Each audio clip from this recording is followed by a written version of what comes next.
The information discussed on Keep Antiquing is not intended to be a substitute for an in-person appraisal of an item. Exact pricing can only come from actual viewing. WMKV, Maple Knoll Communities, WLHS, the Lakota Local School District, or staff and management disclaim responsibility for any incorrect estimates relating to the misinterpretation or misapplication of information given on this program. Good afternoon, everybody. Welcome to Keep Antiquing, the Frank Farmer Loomis Show, here on WMKV and WLHS, both part of the Maple Knoll Radio Network.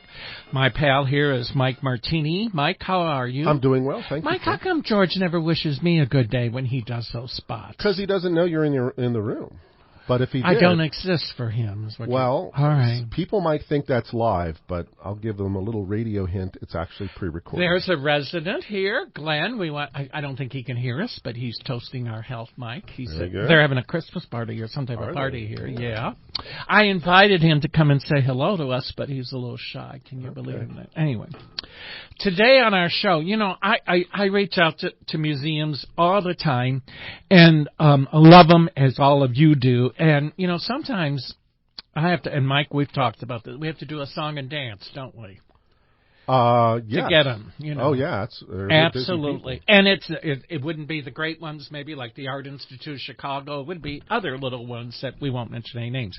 But I want to tell you that I have been wanting, and I have no good excuse, to interview the Behringer-Crawford Museum in Devou Park for a long time. And I reached out to them last week, and I have... What a wonderful team this museum has. And I can tell you right now, no jive, judging by how I've talked to the person that answered the phone, everything, this is a wonderful museum, and I'm chomping at the bit to get there. Before I forget anything, I want to thank Mary Jo Calderon for her wonderful suggestions for questions and arranging this. And now it is my pleasure to introduce to all of you, Jason French. He is the curator of collections. Jason, thank you so much for being on the show today. Oh, you are absolutely welcome. It's a pleasure. What a wonderful bunch of people you work with. We have a wonderful staff here. Really exciting and amazing people. And just pretend and I've got all of Mary Jo's wonderful talking points, but would you tell us exactly where you're located? Because in my humble opinion, I think you have a terrific, magical setting there. We are in really the middle of Devou Park in Covington, Kentucky. We're at 1600 Montague Road in Devou Park. We've been here now for 71 years. Whoa, 71 years. So that would be 1950. Yes. Wow. Are you in a house or a building built, it doesn't matter, but I'm just curious, or built as a museum? So the house, the original house that was the first museum, was built, I believe, in the late 1840s. How wonderful is that? In the early 21st century, we went about adding an addition. So we've been in our addition since, I think, 2015, somewhere in there. Okay, that's great. I was working at another museum when that... Oh, you were? Out of town? No, in Cincinnati. Oh, okay. I won't ask because I could. Okay. Devou Park, you were in such a beautiful location there. A few years back, the European Union Chamber of Commerce had a dinner in Dries Pavilion, and I got asked to be the MC because the French Chamber of Commerce was hosting it, and I speak French. So it was in Devou Park in the Dries Pavilion with the background of the skyline. It was just like an impressionist painting, and everybody was raving about how beautiful the Cincinnati area is. And it doesn't matter if it's Cincinnati, Covington, Newport, Bellevue. It's all Cincinnati to people when they come here. So you got a great location there. And last year, my college roommate and his wife were coming in town, and with the lockdown and everything, we had, Jason, a picnic in Devou Park in your neighborhood right there, and it was great. Well, it's a beautiful place to have a picnic in. It's such a wonderful park to be in. I think we love it up here. Oh, great. So give us your web address, and first of all, tell us how to get there and your hours. Okay, well, we are open 10 to 5, Tuesday through Saturday, and 1 to 5 on Sunday. Our web address is bcmuseum.org. Oh, that's good. BCmuseum. That's easy and quick. Good. Yep, bcmuseum.org. And,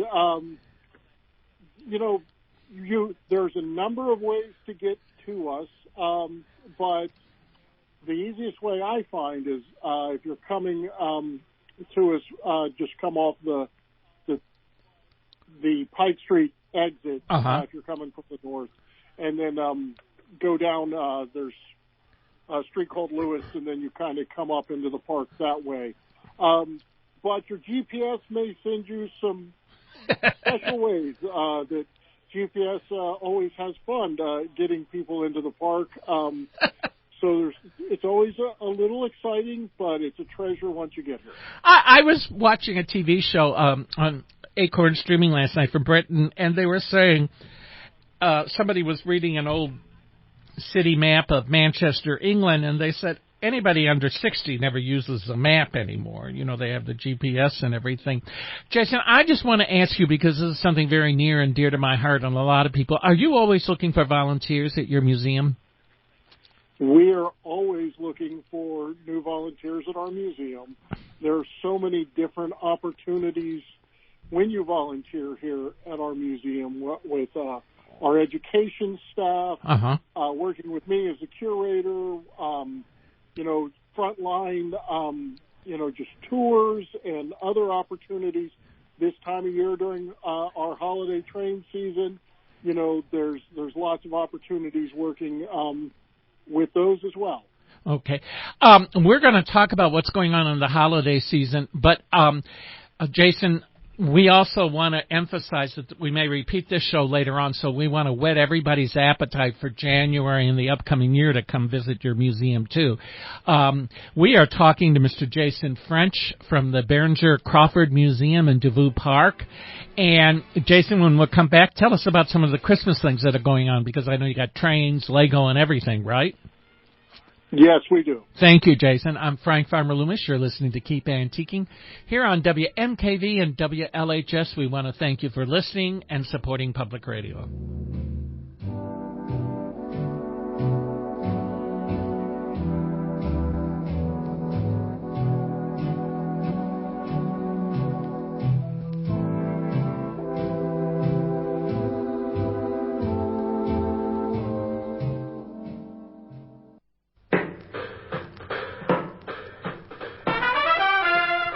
Good afternoon, everybody. Welcome to the Frank Farmer Loomis Show called Keep Antiquing here on WMKV and WLHS. I'm Mike Martini's pal. Okay. I almost slipped. Mike Martini's, along with Mike Martini and David Schramm for answering the phone. Delighted to be spending this time with you, and thank David Schramm for calling. If you'd like to ask a question to Jason French, he's the curator of collections at the Behringer-Crawford Museum. The phone lines are local, 513-772-9658. Because, Mike, now we have to dial the 513. Yeah, I still got away with it yet. Did you? I don't. But there's some other numbers that it stopped me, and so I'm not sure what's going on. And I think it has something to do to help fund the suicide prevention. Yes, it's a national which is a noble, initiative. Wonderful way, and we're glad to do it. And toll-free is 1-877-772-9658. And, of course, the last four digits, 9658 for both lines, are the same as our call letters, WMKV. I am talking to a gentleman, Jason French, who is a natural for doing this. Jason, thank you so much for being on the show today. And you're the curator of collections. I got it backwards there, don't I? Well, I go by a lot of things, so it's fine with me. You're wonderful. Some people may say I'm quite a collection, but I'm also the curator. I just always worry is coming off as a flake, and I shouldn't worry because I know I do. Jason, so what's Mary Jill said some wonderful things. You got a lot going on for Christmas this year, the trains, the Lego. So I'm going to be quiet and let you dazzle us with all of this. Well, this year our holiday train experience, or our holiday train or traditions, it's our 30th year of operation, and our train layout is unique, I think, in our region because it has over 30 interactive buttons that our guests and children can interact with aspects of the exhibit. So, there's buildings that have opening doors, or one of my favorite things is there's a UFO that's trying to steal a cow from a farmer, and the farmer and the UFO are actually playing tug-of-war. So there's so many different, we run about 8 different trains, roughly 250 feet of track, and this is all put together, it's all one, it's owned by a volunteer. It's a series of volunteers that operate the layout, build the layout. It takes them a month or 2 sometimes to actually get everything wired and running. And it's just a highlight of our volunteers. They look forward to it. They love building these train layouts. But it's a highlight for us, and it's been really exciting for us as we came out of a year that was not great for anybody. Right. To be able to see the numbers of people that we have this year, and seeing people enjoy the experience, it gives us a little sense of normalcy, a little bit of what we missed from last year. But, every year we try to do something different. We expand in different ways. We're not a giant museum, but we really are always trying to excite our guests and give them something new. So starting last year, but as well this year, we have partnered with a local Lego club, a LUG, a Lego users group. It's the Ohio, Kentucky, and Indiana.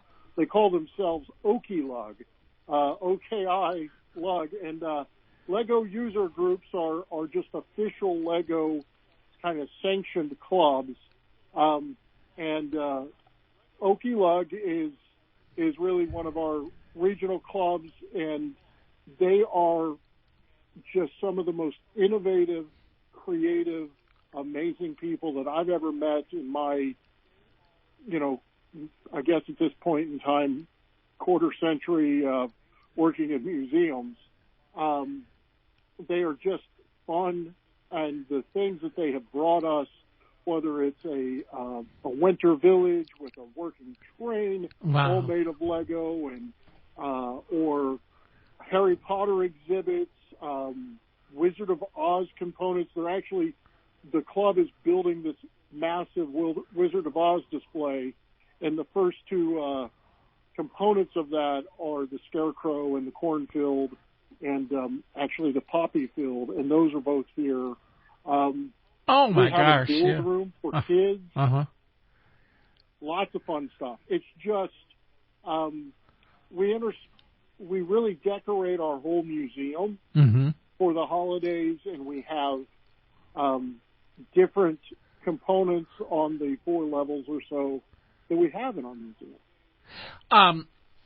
Jason, you got me. Boy, I got to come over there before the first of the year because, and I think that you're not a giant museum because, sometimes when we go up those big steps and the lions are on either side of the big steps, it can be kind of intimidating and stressful in the sense, well, I've only got a half a day or a day here. I don't want to miss anything. You know what I mean?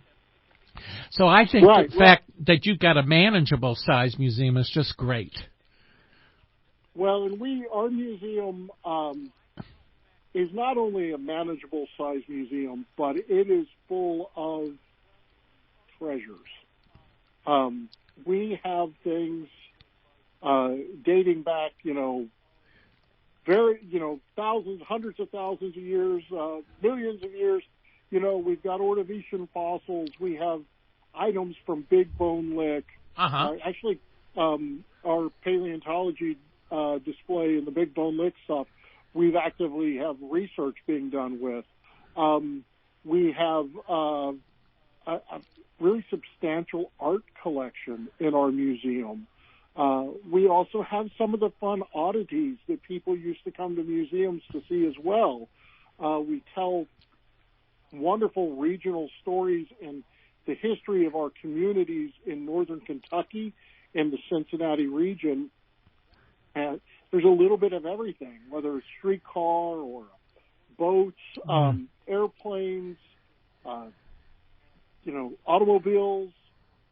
We really try to tell our regional story. And the holiday season is exciting for us because it gives us an opportunity to reach people who don't always get to come up here, but they love the trains. The trains, yeah, I bet that would be a big drawing card. When you use the word oddities in like Big Bone Lick and everything, wasn't that oddities what sort of got this country started in the early 1800s, late 1700s with museums and things like that? Yeah, a lot of the early museums were cabinets of curiosity. Yeah, I'm trying to think of the one in Philadelphia, the artist that had one. The Peel Museum. Thank you, Jason. That's it, the Peel Museum. Didn't he use that word, I think? I'm not mistaken. Yeah, he had a cabinet of curiosities, and there were oddities in it, and he had specimens from Big Bone Lick as well. That really, Big Bone Lick was the origin of paleontology in America. Big guns, yeah. Mike, it's regionally significant for us. It's also significant as a state park in Kentucky that its history becoming a state park is tied to the first curator of this museum. Good for you. In the 1960s or the 50s and 60s. Wasn't Madame Trollope's early museum a museum of oddities back in on the 3rd early Street? Frances Trollope. She didn't like us. Did she, Jason? Frances Trollope and her domestic manners for the Americans she was affiliated with the Western Museum. Okay. Good for you, Mike. Yeah. Started in Cincinnati. The gentleman that started the Western Museum said, "Hey, we're going to open up a museum," and they said that around June of 1818. It took them 2 years to get a collection. By the mid-1820s, here's Frances Trollope. And she's spending some time with the curator and others in that area that's part of that museum, the Western Museum.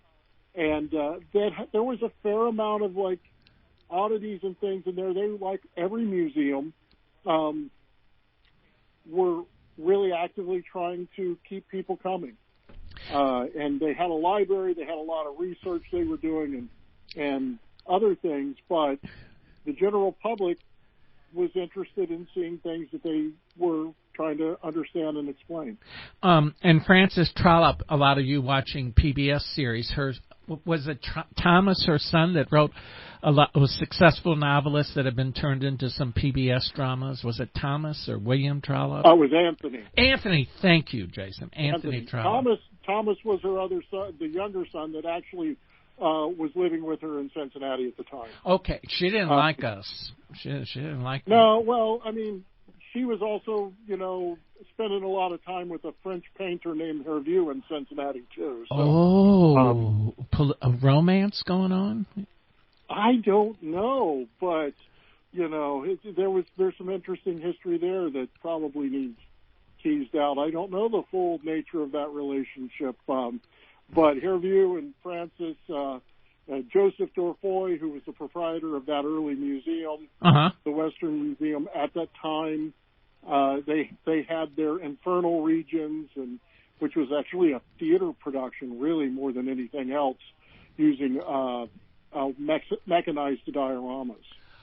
Oh my gosh, mechanized dioramas! And a simple one would be like the bird that comes out of a music box and chirps as a music box. Is that a simple example of a diorama? Yeah, that's kind of like a simple mechanized diorama, or like almost an automaton.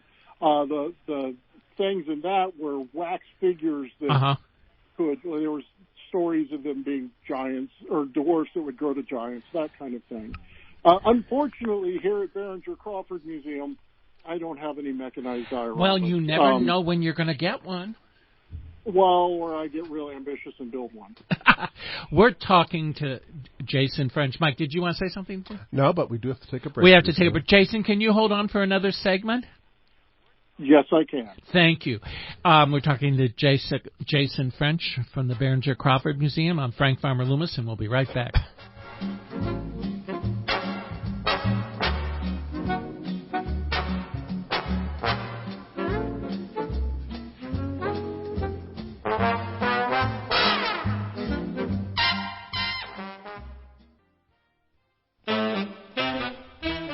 Welcome back, everybody, to Keep Antiquing. I'm Frank Farmer Loomis. I hope you're enjoying today's show. I would like to reintroduce to you Jason French. He is the curator of collections at the Behringer-Crawford Museum in Devou Park. He has a view almost of 3rd Street in Cincinnati, where Frances Trollope had her bazaar and everything. Jason, we have been talking about the Christmas things. Tell us what's going to go on the rest of the year, so that, January, when we're thinking of things to do, or February, March, you name it, we can come to the Behringer-Crawford Museum and tell us what's going to be going on in the upcoming months. Well, here at Behringer, we actually, after our holiday season, will be shut down for about a month as we reset exhibits. So starting in February. Mid-February, we'll have a new exhibit coming in. That is an art exhibit that features a local gentleman who actually used to be the director here at the museum, and his late wife. His name is Greg Harper. We'll have that exhibit coming in, and that'll be open for several months. We rotate our exhibits pretty frequently through the year. Mm-hmm. So there's always something new, whether it's a sports-related exhibit, an art exhibit. During the summers, we have Thursday evening concerts. Oh, good. So there's concerts that you can come and listen to kind of out in the open air. It's always a fun kind of thing to do. Throughout our year, next to our museum, we have an interactive and a really unique playground for children called Nature Play. And Nature Play is a fun little kind of playground walk through history. It's got actual cabins for kids to play in. Wow. And, like a bit of a paleontology dig. There's just lots of really great kind of swing that's pretty unique.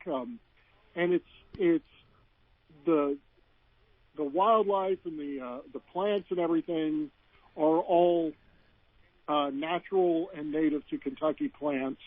So it's a fun little place. It's a safe place. It's fenced off. You can bring your grandkids, your kids, and you don't have to necessarily worry about them running where you can't find them. So it's a wonderful place, and actually this time of year, that's our BCM Winter Wonderland, and it's lit up with lights this year. There's a 20-foot snowman, a giant wreath. We've had wonderful volunteers and donors that have helped us do that this year as well. So we're excited about being able to even have outdoor stuff now. And then in the future, we've always got something new and exciting through next year planned. And, we do a lot of really great things here. I just before you brought up the outside for the children, I was thinking to myself, I know this museum is children welcoming. I just knew it. And it's so wonderful that you have that, because with the virus and everything that's been going on, I haven't been able to take kids from the Boys and Girls Club to museums, and I'm chomping at the bit to do that again, and I hope we get to come to see you. But like Kevin Harrison, who was the director of the Price Hill branch, he was telling me that schools don't teach so much history anymore. So it's a wonderful, wonderful thing that you people do there at the Behringer-Crawford Museum. Yeah, we are really a child-friendly space. Oh, good. And we, what I do as curator what we do as a institution. We try to create special and memorable moments for children so that they carry those with them all their lives, and they may, hopefully we're planting seeds of an interest in our past, our shared history. Yes. It's not uncommon for myself to hand a child a megalodon shark tooth or maybe a woolly mammoth tooth. Touching, you can touch things. That's great. That you can touch things, So there's a lot of tactile experiences because it's a way to kind of lock in memories. So we try to have fun and engaging, interactive experiences with our guests and ways to kind of win over hearts and minds, because that's the things that you'll carry with you all your life. You are so right, because when I was growing up, my grandmother took me to the Art Institute of Chicago and seen the Renoirs and the painting Two Sisters on the Terrace. And I know it sounds so corny, but you'd understand, Jason, and I hope people do. It's always has brought me such joy to look at that painting and other Renoirs. And you do have those memories. And the people that bring these children to the museums, they'll stay in your memories too. So you're so right, Jason. Jason, tell us who was Behringer and who was Crawford. So William Behringer was a local gentleman who was born in West Covington of German immigrants. His parents were both Germans that had immigrated to Covington into the United States in the 1870s. Mm-hmm. He was born in 1884 or so, and he was, he had a sixth grade education. He did a lot of different jobs in the course of his life, but he was an avid collector and interested in things, as well as an avid sportsman. So, and he was amateur taxidermist for the whole thing. Very interested in many, many aspects of natural history and history. He himself kind of had one of these cabinets of curiosities. His collection was eclectic in those ways. When he got sick and was in the 1940s, 1948 or so is when he passed away. Mm-hmm. He had already befriended. There was a local gentleman named Ellis Crawford. Oh my! And Ellis was an amateur archaeologist, self-taught. He had a number of careers in his life, but was very learned and self-taught. And between Ellis encouraging William Behringer and the city of Covington had already been given the DeVue Park property and the home up here. When the DeVues had donated the home, they had really hoped that it would become maybe an art museum or some kind of museum. Mm-hmm. And that had been decades before William Behringer's passing. But Behringer ended up donating his collection to the city of Covington. Mm-hmm. And through Ellis, who was his friend, a man named Raymond Lyons, who was one of the commissioners at the time, I believe, they decided to make a museum called the William Behringer Memorial Museum in the old DeVue home in DeVue Park. Now, Ellis ran that museum for 20 years, from 1950 to 1970 or so. Oh, this is really wonderful. Ellis had children of his own and was very active with the neighborhood kids. They were all from West Covington or Ludlow or other kids that would come up here in the park or Park Hills, and he would take them out on archaeology digs and trips, on paleontology digs at Big Bone Lick. Big Bone Lick became a state park because of a dig that young people from this museum and Ellis Crawford was part of in 1959. That is Gosh, that's a terrific story. It just, I know that in the old days people said Covington, Ludlow, or Cincinnati, but we're all one great big area, and we're so lucky to have so many wonderful museums that we have here in Cincinnati, and the Behringer-Crawford is wonderful to have. Mike wants to ask you. I just want to point out that they have a nice exhibit on Secretary Hawkins and Robert Frank Schokers, who created that children's book series and cartoon series. They have a nice exhibit there as well. Thank you for pointing that out, Mike. We work a lot with the Sec Hawkins Club. Actually, got something right now in the works with them as well that's pretty exciting. So that may be just keep your eye out for that. It's a new way to maybe reach out to kids and to help them learn the Sec Hawkins stories. When you talk to Mary Jo, and I'm going to send her a thank you, please keep me posted of events that you have coming up. In the last 2 minutes of this segment, we're talking to Jason French, curator of collections. Is there one little story that you're maybe one of your favorites in connection with your job there that really, when it's on a rainy, dismal day, it kind of cheers you and it would cheer us to hear? Do you have one? I love interacting with the public. For me, sharing stories, sharing history, sharing artifacts with the public and children it rejuvenates me. It puts a smile on my face. I feel like it's such a crucial part of our mission here in this museum in sharing our regional heritage and history. I don't know that I have just one. No, you probably have tons with what you just said. And I have tons of moments that I just love sharing stories. What I also love, though, I will say about this place is we are a museum that's been here a while. And we have a collection that's existed for really at this point in time. The museum's been here 71 years.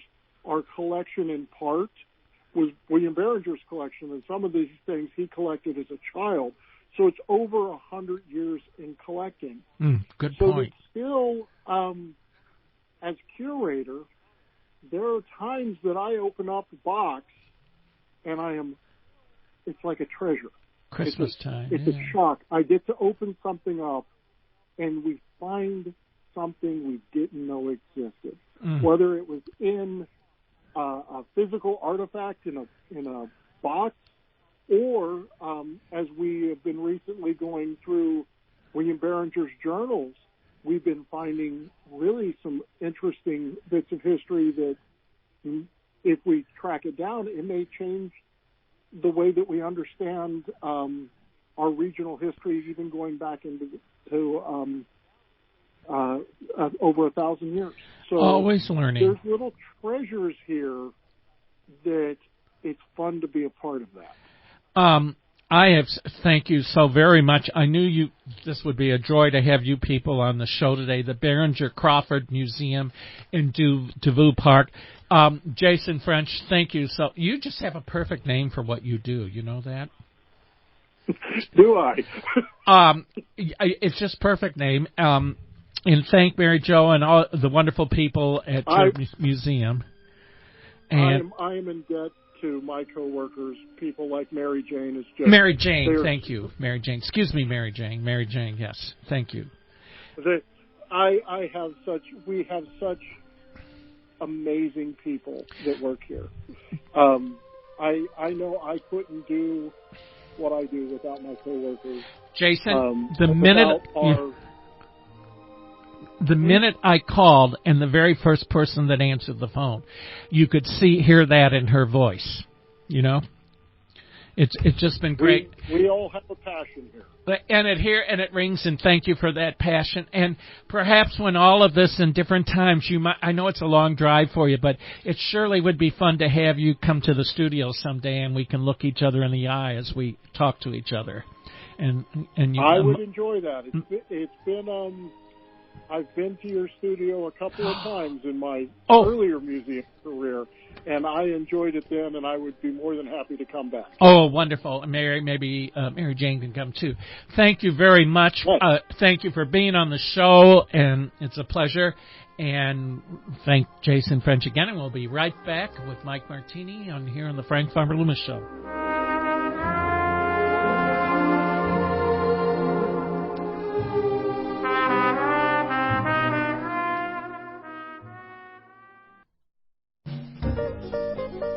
Welcome back. Time goes by quickly here on the Frank Farmer Loomis Show.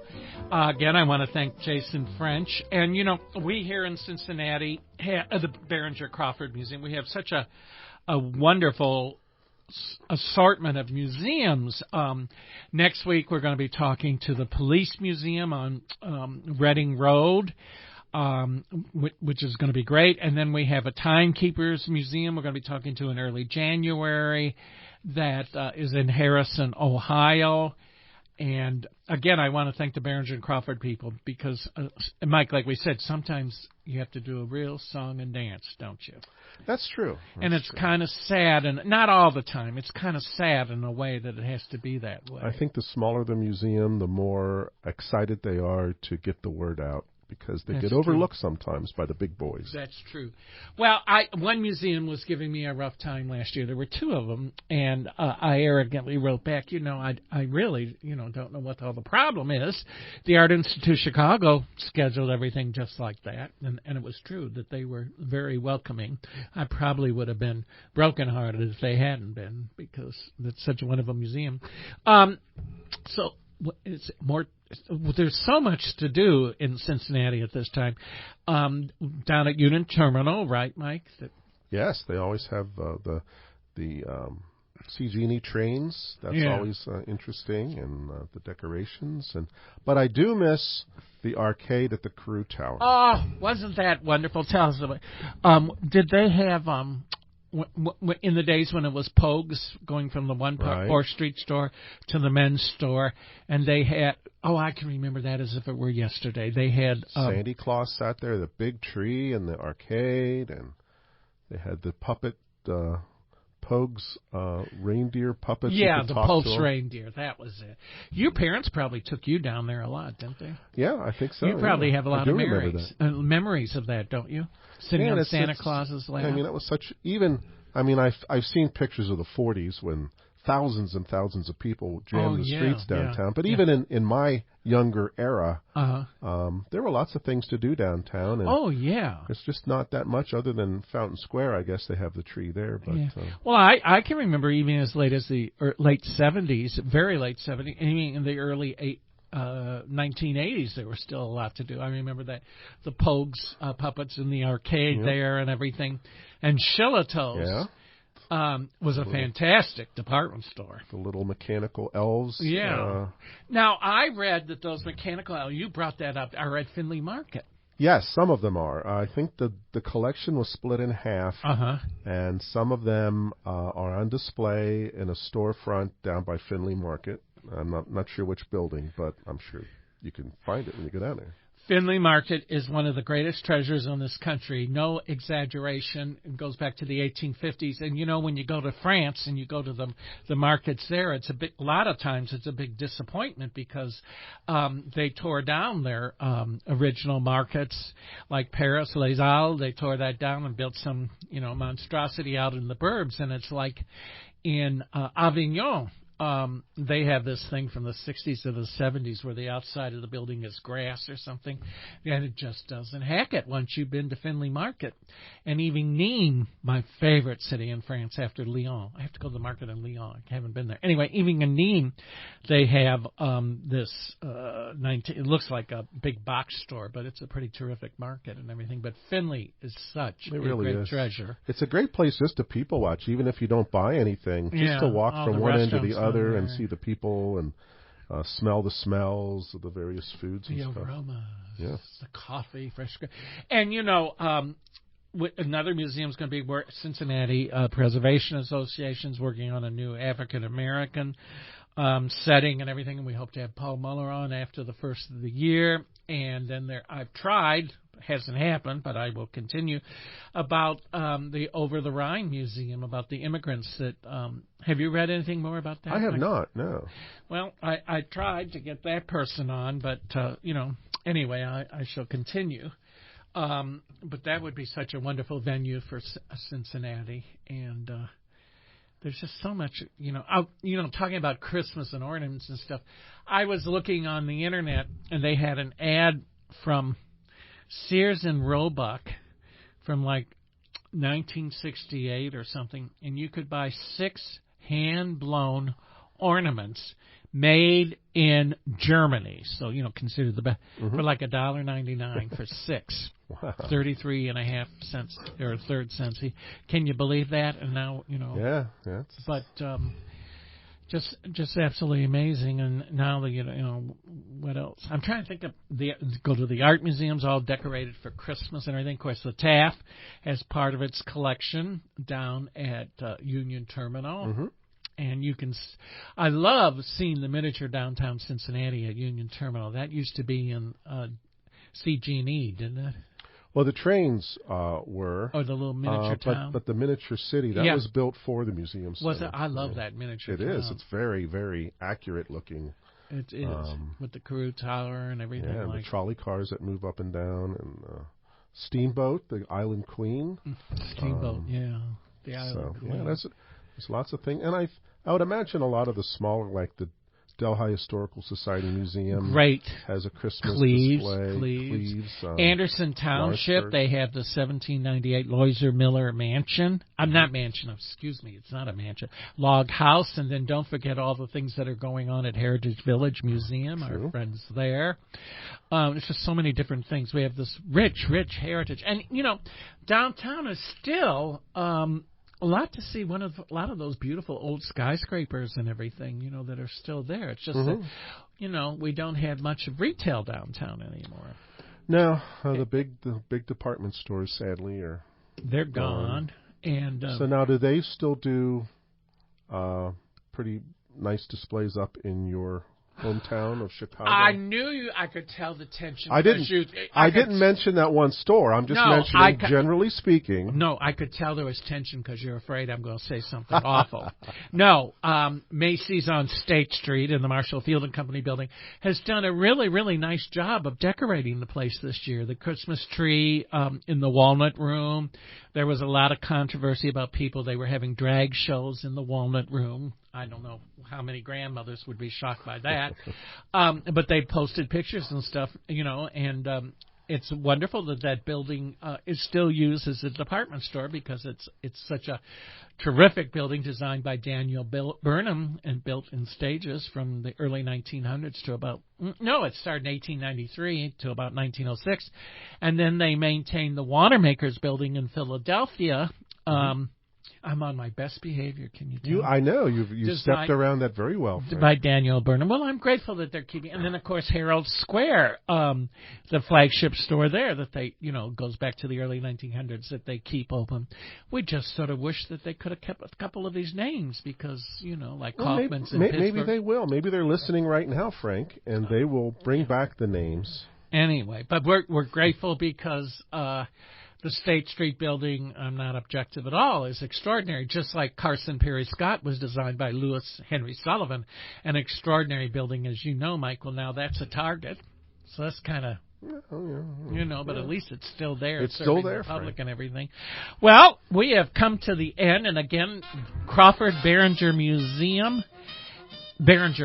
Museum, I should say. Behringer-Crawford Museum in Devou Park, and we want to thank those folks. And thank you all for listening and supporting Public Radio. Have a wonderful week. Always be chipper, and make sure it's a Renoir week of beauty. Take care, everybody.